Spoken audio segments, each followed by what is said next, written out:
ॐ नमस्देभ्यः।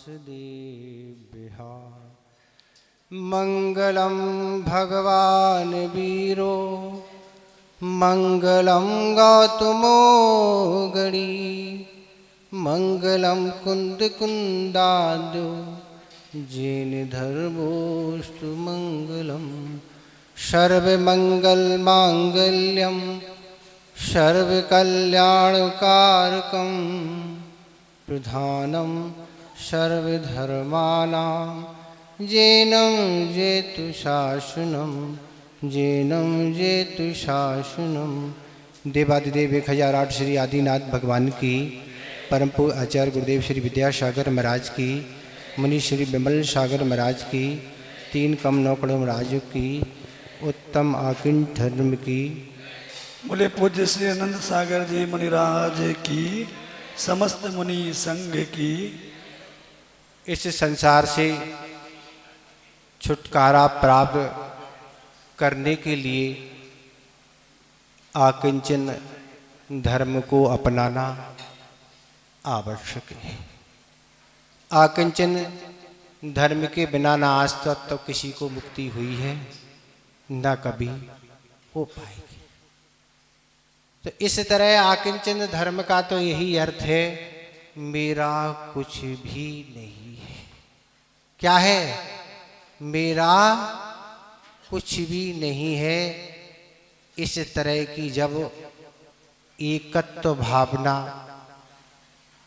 उस प्राणी के अंदर विकसित होती है, तब वह जाके इस अनुभूति का अनुभव करता है। अनित्य भावना का जब चिंतन आता है कि ये भी सब पदार्थ भली हमें मिले हुए हैं, पुण्य के योग से मिले हैं, पर ये सब अनित्य है, क्षण भर की इनकी कोई गारंटी नहीं। आचार्य पूज्यपाद महाराज सरबार सिद्धि में अनित्य भावना का विश्लेषण करते हुए लिख रहे हैं, जिस तरह पानी में बुलबुला उठता है, वो उठते उठते ही वह समाप्त हो जाता है। कितने क्षण रुकता है उसकी कोई गारंटी नहीं। इसी आचार्य महाराज कह रहे हैं कि ये धन संपत्ति वैभव जो कुछ है, इनकी कोई गारंटी नहीं। भली तुम्हारी आसक्ति बहुत अधिक है, पर पता नहीं कब वह पुण्य पाप रूप में परिणत हो जाए। एक समय की कोई गारंटी नहीं। शाम तक ही जानकारी थी कि राज तिलक होना है, सब धन वैभव मिलना है, पर सुबह सुबह ज्ञात हुआ कि नहीं, वनवास की ओर जाना है। एक रात में क्या परिवर्तन होता है? एक रात तो बहुत है, यहाँ तो क्षणों की कीमत है। कब किस कर्म की उदीर्णा हो जाए, कब किस कर्म का संक्रमण हो जाए, कुछ पता नहीं। तो आचार्य कहते इन्हीं भावों को देख के वह जीव 10 प्रकार के परिग्रह को और 24 प्रकार के अंतरंग परिग्रह को त्याग करके इस दिगंबरी दीक्षा को धारण कर लेते। महाराज ये कुछ समझ में नहीं आता। जो चक्रवर्ती होते हैं, अपार धन वैभव रहता है महाराज, सब कुछ त्याग करके फैलाने लगते हैं। कहाँ? दीक्षा लेने के बाद घर घर जाके हाथों को फैलाते। ये तो कुछ समझ में आते ही नहीं। दरिद्र वृद्ध स्वीकार कर लेते हैं, इतना धन वैभव है, छोड़ते नहीं। पर आचार्य कहते हैं बिना इस आकिंचन धर्म को स्वीकार किए हुए तुम इस संसार से ऊपर उठ नहीं सकते, नहीं उठ सकते। क्यों नहीं उठ सकते? तो गुरुदेव ने एक प्रसंग सुनाया था कि मैं एक बार बैठा हुआ था, देख रहा था कि एक मक्खी बार बार जमीन से उठने का प्रयास कर रही है, पर वह जमीन से ऊपर नहीं उठ पा रही है। इतनी तेज चाल से वह उड़ने वाली, वह ऊपर ही नहीं उठ पा रही है। मैं देखता हाथ थोड़ी थोड़ी, फिर थोड़ी देर बाद देखा भाई मक्खी उड़ गई। मैंने सोचा क्या हो गया, अभी तक क्यों हो रहा था ऐसा कि नहीं उड़ी? तो गुरुदेव ने कहा मैंने यही सोचा कि पानी से इसके पंख भीग गए थे, और भीग जाने से वह पगरों में गति नहीं आ रही थी, और जैसे ही पानी पंखों का सूखा वह तुरंत गमन कर गई।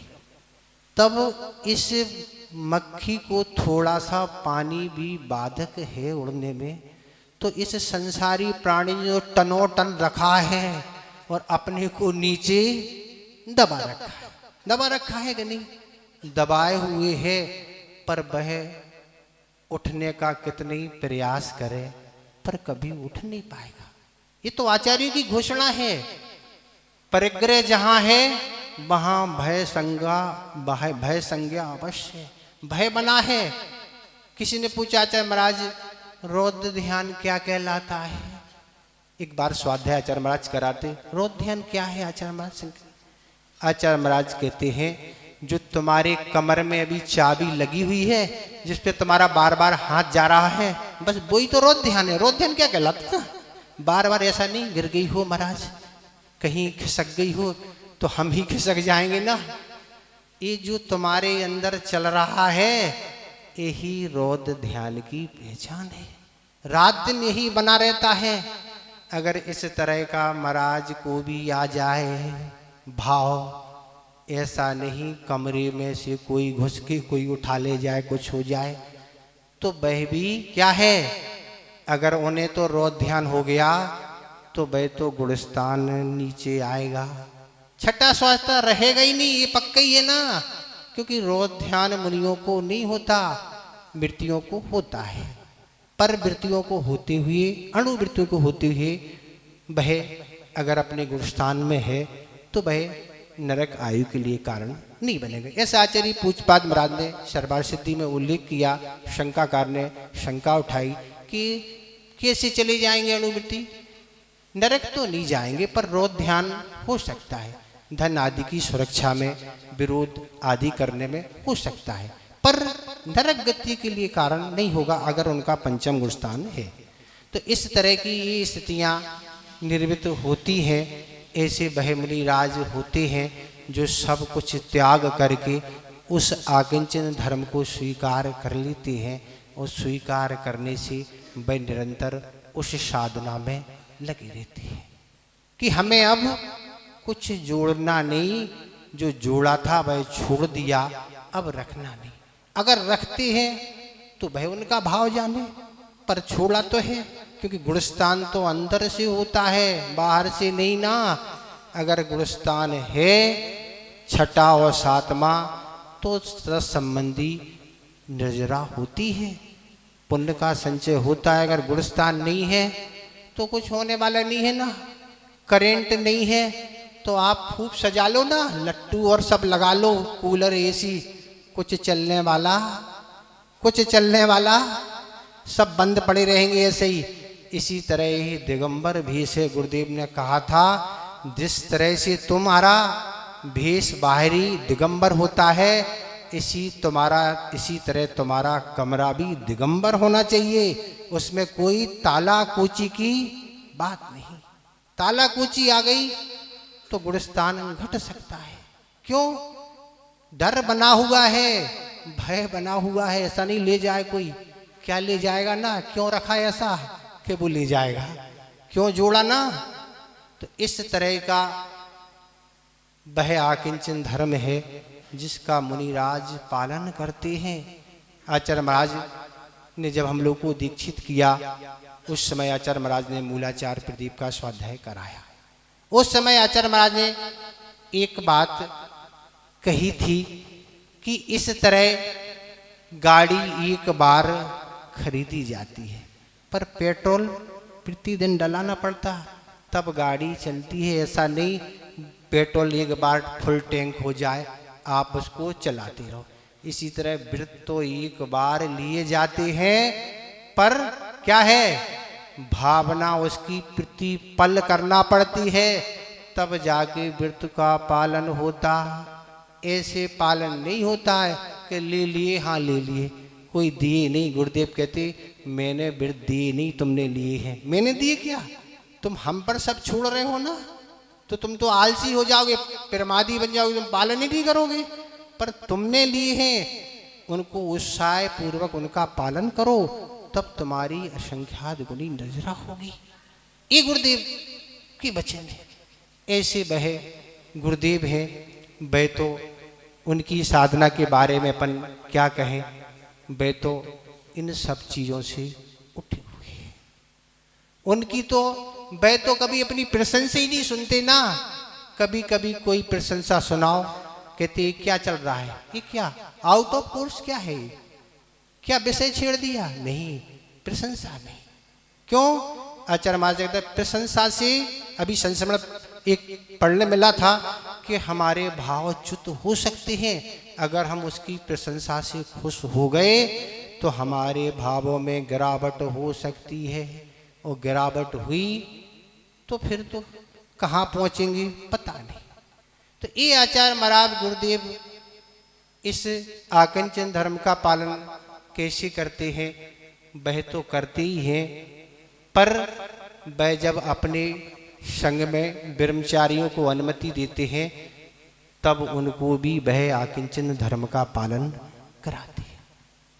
एक बार का प्रसंग है, युग सागर और समय सागर जी दोनों की जब संग में भर्ती हुई महावीर जी में, तब एक माजी थी और उन माजी ने कुछ वस्तुएं रख दी। इसलिए रख दी कि छोटे छोटे ब्रह्मचारी हैं, रास्ते में कहीं शाम आदि को भोजन नहीं मिला तो कम से कम इससे निर्वाह तो कर लेंगे, कहाँ जाएंगे? क्योंकि वास्तव में वे दोनों सीधे थे, भोले थे, जैसा आचार्य जी की आज्ञा थी वैसा करते थे। आचार्य महाराज को जैसे ज्ञात हुआ, क्यों रखा है, हटाओ, नहीं कुछ नहीं, कोई नहीं, ये वस्तु रखने की भी अनुमति खाने पीने की नहीं देते। पैसे की बात तो दूर है, पैसा रखना तो ब्रह्मचारियों को कभी अनुमति देते ही नहीं। तो आचार्य महाराज कैसे आकिंचन धर्म का पालन करते थे? विद्वानों में यही हमेशा चर्चा हुआ करती थी कि आजों के मुनियों की तो बड़ी विडंबना है, आचार्यों की कैसी विडंबना है, कहाँ हम जाएं, कहाँ दर्शन करें? कहीं गाड़ी रखी हुई है, कहीं रुपया पैसा रखा है, कहीं आश्रम संस्थाओं से जुड़े हैं, कहीं कुछ रखा है, तरह तरह के परिग्रह जुड़े हुए हैं, पर हम इस सब के रखते हुए कहाँ तक उनकी हम पूजा अर्चना करें? ये विद्वानों में हमेशा चर्चा हुआ करती थी। पर जिनने आचार्य महाराज की चर्या देखी थी, एक विद्वान थे, वे उन विद्वान से कहते, आपने देखे होंगे बहुत आचार्य ओ मुनिराज, हम तुम्हें ले चलते हैं एक आचार्य महाराज के पास, हम बताएंगे और तुम उनके दर्शन करके बताना कि जो हमारा भ्रम है कि इन कालों में मुनि आचार्य नहीं होते। आज चर्चाएं इस तरह की क्या है, पंचम काल में मुनि नहीं होते हैं। तो भैया हम कहते आचार्य कुंदकुद महाराज किस काल में हुए, आचार्य समद्रभद महाराज किस काल में हुए, आचार्य अमृतचंद महाराज किस काल में, किस काल में हुए? चौथे काल में नहीं, ये पंचम काल में हुए ना। एक कान से अपन कहें कि नहीं होते तो ऐसा मानने वाला कौन है? वह आगम से आप देख लें। उन पर श्रद्धान करने वाला तो सम्यक दृष्टि है, पर जो श्रद्धा नहीं करता आगम की बात पर, वो कौन कहलाता है? आप समझते हैं इस बात। तो इस धारा में अपन को नहीं बहना है। शीतलाचार हो सकता है, होता है, पर सभी शीतलाचारी हैं, ये नियम नहीं बना है। क्योंकि आचार्य कुंदकुंद महाराज स्वयं अष्टपहर में इस बात की घोषणा कर रहे हैं कि आज भी मुनियों को धर्म ध्यान होता है, आज रत्नता का निर्दोष पालन करके आज भी लोकांतिक देव हो सकते हैं। ये आचार्य कुंदकुंद महाराज घोषणा कर रहे हैं। तो क्या पंचम काल में होते हैं कि नहीं? होते हैं। इस तरह से आचार्य ने सब बात का समाधान किया और सब बातों को दिया आगम में। अपन पढ़ें, उस पर विचार करें। तो इस तरह की आज हवाएं चल रही हैं, उन हवाओं में आप नहीं आना, नतर वह हवा कहाँ जाएगी? तो कैसी हवा? वो पत्थर की नाव की तरह आप भी उसमें डूब जाएंगे। वो तो डूब ही रहा, आप भी और डूब जाएंगे। इसलिए अपन को उस नाव में सवार नहीं होना जिस नाव से यात्रा नहीं क्या है व्यक्ति डूब जाता है। तो आचार्य महाराज के पास वह विद्वान उन विद्वान को लेके गए। आचार्य महाराज उस समय संघ को स्वाध्याय करा रहे थे और वह विद्वान पहुंचे। दोनों ने नमोस्तु किया। वह विद्वान जो आचार्य महाराज से परिचित थे उन्होंने कहा, आचार्य महाराज ये शादबाद महाविद्यालय बनारस के पंडित कैलाश चंद जी शास्त्री हैं, वहाँ के यह प्रिंसिपल हैं। आचार्य महाराज ने तो आशीर्वाद दिया, न नजर उठा के देखा, न कोई वार्तालाप किया। वे देख के रहे। मैं जब अन्य संघ में जाता हूं तो लोग बाजोटा संभालने लग जाते हैं। ऐसा नहीं कोई गलत पुस्तक हमारे बाजोटे पे रखी हो या जो हमारे योग वस्तु नहीं हो वो रखी हो, संभालने लग जाते। पंडित जी आ गए हैं ना, अब संभाल लो ना। ये तो कैसे बैठे हुए हैं, ये तो स्वाध्याय करा रहे हैं तो करा रहे हैं, कोई बाजोटे संभालने की कोई बात नहीं। तब जाके पंडित कैलाश चंद जी की आंखें खुल गई। मेरी धारणा क्या थी? ऐसी धारणा अपन को नहीं बनाना है। आज भी चर्या करने वाले आज भी विद्वान हैं, शीतलाचार्य है, सब तरह के हैं। आपको तो आगम के परिवेश में जहाँ जो मिलता है वह अपने लिए पूजनीय है। आचार्य कुंद कुंद महाराज ने प्रवचन सार की चारे चूलका में यही लिखा है कि गुणों की वंदना होती है, गुणहीनों की नहीं। गुणों की वंदना होती है, गुणहीनों की नहीं, सीधा लिखा उन्होंने। तो इस चीज को अपन चलते हैं, जहाँ गुण है वृत्त है वहाँ अपने लिए वंदनी और सब कुछ है।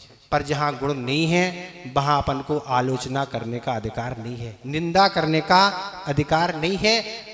या तो आप उनका स्थिति करें या आप दूसरे से कराएं या मौन रहें। आप अगर निंदा आदि करते हैं तो सब गड़बड़ आपका होगा। तो इस तरह आकिंचन धर्म के धनी गुरुदेव हैं जिनकी महिमा बहुत निराली है।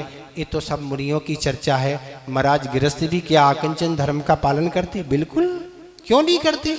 गृहस्थों के भी अनेक उदाहरण आगम में मिलते हैं, वही भी उस आकिंचन धर्म को पालन करते हैं। अगर देखें आप हर मंदिरों का इतिहास देखें कि वह भी पूर्वज हुए जिनने उस धन संपदा को अनित्य माना और वह मंदिरों के नाम से बड़े बड़े उतंग जिनालय तो जिन्होंने बनवाई है। आपका चौक का मंदिर ही देखो, जैसे ही वहां प्रवेश करते हैं कैसी विशुद्धि बढ़ती, कैसी वेदियां सजी हुई हैं, कैसा लगता है। क्योंकि आचार्य उमा स्वामी महाराज तत्वार सूत्र के 6 अध्याय में लिख रहे हैं, क्या लिख रहे हैं? अधिकरणम जी, अधिकरण से भी भाव बनते हैं। जैसा अधिकरण होगा, जैसे हमारे वस्त्र होंगे, जैसे हमारी पूजन की द्रव्य होगी, जैसे हमारे भाव होंगे, जैसे जिनालय होंगे, जैसी उतंग प्रतिमाएं होंगी, वैसे हमारे भावों की प्रणति बनती है। ये सब हमारे भावों को विशुद्धि बनाने में कारण होते हैं। तो इस तरह उन पूर्वजों को अपन देखें कि जिन पूर्वजों ने कैसे उतंग जिनालय बनवाए, प्रतिमाएं बनाए, और तो और समझते थे यह सब धर्म संपदा हमारे साथ जाने वाली नहीं है। सोना दे गए, चांदी दे गए, दुकान दे गए, मकान दे गए, सब कुछ निछावर रुपया पैसा इसलिए दे गए नहीं, हम भली कुछ से तरह से जी लेंगे, अपना जीवन निर्वाह कर लेंगे, लेकिन प्रभु की अर्चना और वंदना में कोई कमी नहीं होना चाहिए। तो ऐसे वह अपने धन का अर्पण करके गए और अर्पण करके वह सारा पुण्य का संचय करके चले गए। ऐसे ही अपन सबको कर्तव्य और दायित्व करना चाहिए। विषय भोगों में तो हम करोड़ों अरबों रुपए खर्च कर रहे हैं। बर्थडे आता है और सालगिरह आती है, विवाह होते हैं, तरह तरह से हम लाखों रुपए ऐसे फूंक देते हैं, पाप से हमने कमाया है और पाप में ही हम खर्च करते हैं। पर पाप से भली आपने संचय किया है, पर अगर आप ऐसी जगह उन धन का उपयोग करेंगे तो आपको नियम से पुण्य का ही संचय होगा। तो एक से आकिंचन धर्म के धनी हैं, ऐसी धर्मशाला, ऐसे मंदिर का हम धर्म ध्यान करते होते अगर ऐसे सब कुछ धर्म करने के साधन नहीं होते। तो यही हमारा भी आज कर्तव्य है कि उन पूर्वजों के कर्तव्य को देखते हुए हमें भी अपना कर्तव्य करना चाहिए। विषय भोगों में तो हम रात दिन पैसा लुटा रहे हैं, पर ऐसे परोपकार में लगाएं, ऐसे स्थान पे लगाएं जिससे हमारा जीवन अच्छा बन सके। इस बातों पर विचार करें ना। दान की परिभाषाएं, त्याग की परिभाषाएं कल आप सब सुन चुके हैं। क्या ये दान और क्या त्याग होता है? ऐसे वह एफडी बना लेता है कि हमेशा भोगते रहो। राजा महाराजों की कथाएं पढ़े ना, उन्होंने पूर्व में कैसा दान किया था, उसके फलस्वरूप ये सब होता है। ये सारी स्थितियां हैं। आप तो संक्षेप से ही समझे, विस्तार अपन नहीं कर सकते हैं क्योंकि अपन को महाराज को भी सुनना है और कार्यक्रम को समय पर समाप्त करना है। तो ऐसे आकिंचन धर्म के धनी होते हैं, कैसे निष्परी होते हैं। एक व्यक्ति थे और वह व्यक्ति को अपार तत्व ज्ञान था, अच्छे स्वाध्यायशील थे, निर्ममत्व रहते थे परगर के प्रति।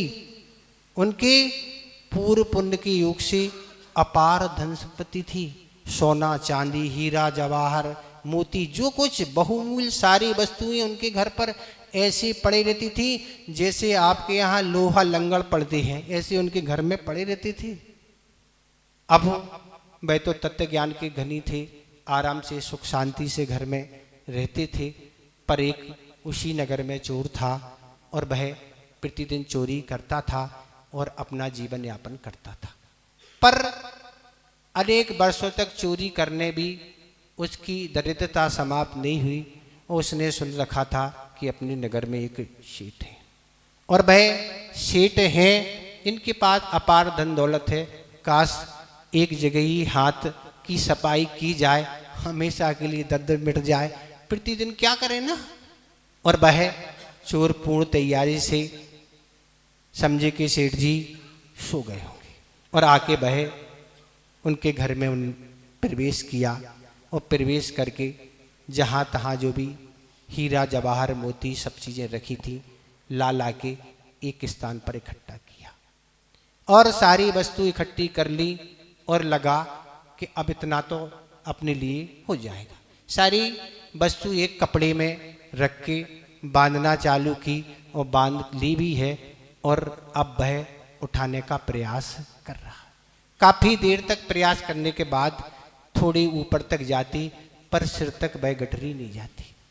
और सेठ जी तो देख रहे हैं, सेठ जी सब कुछ देख रहे हैं कि कहाँ कहाँ से लाके ये रख रहा है और बार बार प्रयास कर रहा, उठ ही नहीं रही है ना, बहुत देर हो गया। अपना भी तो कोई कर्तव्य बनता ना। और वह सेठ जी जैसे ही नजदीक आए वो भागने लगा। नहीं नहीं नहीं सेठ जी क्षमा करें, गलत कार हो गया। नहीं नहीं बात सुनो, डरो मत ना, तुम डरो मत, हम मारेंगे पीटेंगे नहीं तुम्हें, तुम्हारी बात तो सुनो ना। ये तो पक्का है तुम्हें आवश्यकता थी इसलिए तुम चोरी करने आए और मुझे आवश्यकता है नहीं। मुझे क्या आवश्यकता है भैया, इसलिए हम उन्होंने उस पोटली को उठा के उस चोर के सिर पर रख दी। भैया ले जाओ खुशी खुशी, कोई डरने की बात नहीं ना। महाराज हम भी ऐसे ही तमाशा देखते रहते। हाँ पड़ोसियों का तमाशा तो आप खूब देखते हो, ऐसा तमाशा नहीं देख सकते। हम भी पोटली उठवा दे, दूसरों की पोटली तो आपने खूब उठवाई है, अपनी तो कपड़े की भी नहीं उठवा आप सकते। और वह चोर घर चला गया। माने जैसे ही देखा कि आज तो माला माल हो गया, देखा बहुत कुछ लाया है खोल के। कहाँ गए थे? वहाँ। कहाँ गए थे? परिचय दिया। अच्छा वहाँ, बिल्कुल गलत किया। नहीं ऐसे व्यक्ति के यहाँ चोरी की तुम नहीं, अभी इस समय जाओ वापस करके आओ ऐसे लोगों की यहाँ। और वह चोर वापस करने गया। ये स्थितियां हैं। ऐसे भी आकिंचन धर्म की ओर बढ़ने की ओर ऐसे भी दुनिया में लोग हैं। हमें सोचे नहीं ये अभी पंचम काल की घटना होगी, ऐसा नहीं महाराज। हम तो जोड़ने में ऐसे मस्त हैं कि हम अपने कर्तव्यों को भूल गए। क्या हो गया? लोभ का इतना ज़्यादा हमारे ऊपर प्रभाव है, हमें ना अभिषेक से मतलब है, न हमें पूजन से मतलब है, न हमें प्रवचन से मतलब है, न हमें स्वाध्याय से, न माला फेरने से, न हारदान, कुछ से नहीं। बस हमारा तो एक ही काम है, गधे की तरह सुबह निकल जाना और शाम को वापस आने। क्या होगा इसकी हमें कोई फिक्र नहीं। हम इन पापों को कहाँ काटेंगे ये तो सोचो ना। इन पापों को काटने के लिए केवल एक ही स्थान है, वह है नरक, जहाँ अच्छे से धुलाई होती है। आप जैसे कार धुलवाने जाते, ऐसी वहाँ कार की जैसी धुलाई वहीं होगी, और कहीं स्थान नहीं है। ऐसे पर्व के दिन हैं और हम पापों में मस्त हैं, विषयों में मस्त हैं, धर्म से छूटे हैं, तो क्या हमारी दशा होगी? तो इस अपन दशा को ध्यान रखें, अपने जीवन को इस तरह हम उन्नत बनाएं। जैन तो पूर्व पुण्य से धनवान होती है ना, कितना धन होता है, लोगों में यही चर्चा हमेशा होती है। एक व्यक्ति हमेशा यही सोचता था, धन, ये लोग कितने धनवान होते हैं, अपार धन, इनके मंदिर कितने आलीशान हैं, इनके घर कितने आलीशान हैं, इनकी दुकानें आलीशान, देखो कितने अच्छे वस्त्र पहनते हैं, कितना अच्छा इनका भोजन रहरवा सब कुछ कितने अच्छे से रहते हैं, कितना धन है, यही सोचता था। और सोचते सोचते एक दिन एक व्यक्ति से, अपने मित्र से कहा, भैया हम सोचते रहते हैं ये जैन धन वाले क्यों होते हैं? उसने कहा, वस्तुतः बात यही है कि इनके जितने भी भगवान हुए हैं वे सब राजा महाराजा हुए हैं, और राजा महाराजा होके उन्होंने दीक्षा जैसे धारण की, सब कुछ त्याग कर दिया, सब इनको मिल गया ना, और अपने सब क्या रागी हैं, सब रखे हैं, देते ही नहीं हम आपको, और देते नहीं हैं हम, आप दरिद्र बने हुए हैं, वो सब छोड़ गए, सो जे सब धनी बन गए। तो भगवान तो पुण्य बढ़ाने की कला सिखाते हैं। ये सब पूजन अर्चन दान आदि ये सब क्या है, पुण्य बढ़ाने के साधन है। तो इस तरह आप भी पुण्य बढ़ाएं और अपने जीवन को अच्छे बनाएं। हम ये नहीं कह रहे आप सब कुछ छोड़ दें, पर ये विचार करें कि आज उत्तम आकिंचन धर्म का दिन है, ये हमारा कुछ भी साथ में जाने वाला नहीं है। अगर साथ में जाता होता तो हर पर्याय का कितना जुड़ गया होता, जुड़ गया होगा तो नहीं, पर जुड़ता नहीं। जब शरीर साथ नहीं जाता तो शरीर से संबंधित कोई वस्तु साथ में जाने वाली नहीं है। आत्मा के साथ ही कर्म जाएंगे जो हमें दुर्गति में या तो पाप के रूप में फल भोगना पड़ेंगे, या सदगति में जाके पुण्य का वो कर्म भोगना पड़े। तो ये सारे आकिंचन धर्म हुआ करते हैं। ज़्यादा आपको नहीं बताना, न ज़्यादा हमें कुछ आता है भैया, हमें तो इतना ही आता है कि एक कैप्सूल में दवाई भर दो, दे दो तो काम हो जाता है। 10 बार टेबलेट खिलाएंगे, क्या होगा, आप टेबलेट दे के ही घबरा जाएंगे। इससे अच्छे तो एक ही रसगुल्ला खा लेते तो अच्छा रहता। अहिंसा परो धर्म की। बोले पूज्य श्री आनंद सागर जी मुनिराज की। महाराज श्री ने एक बहुत बढ़िया बात बताई। पंडित कैलाश चंद जी सिद्धांत शास्त्री महाराज जी, उनकी मान्यता पूरी तरह हो चुकी थी। वो किन्हीं भी साधु के दर्शन करने इसलिए नहीं जाते थे कि अब पंचम काल में तो साधु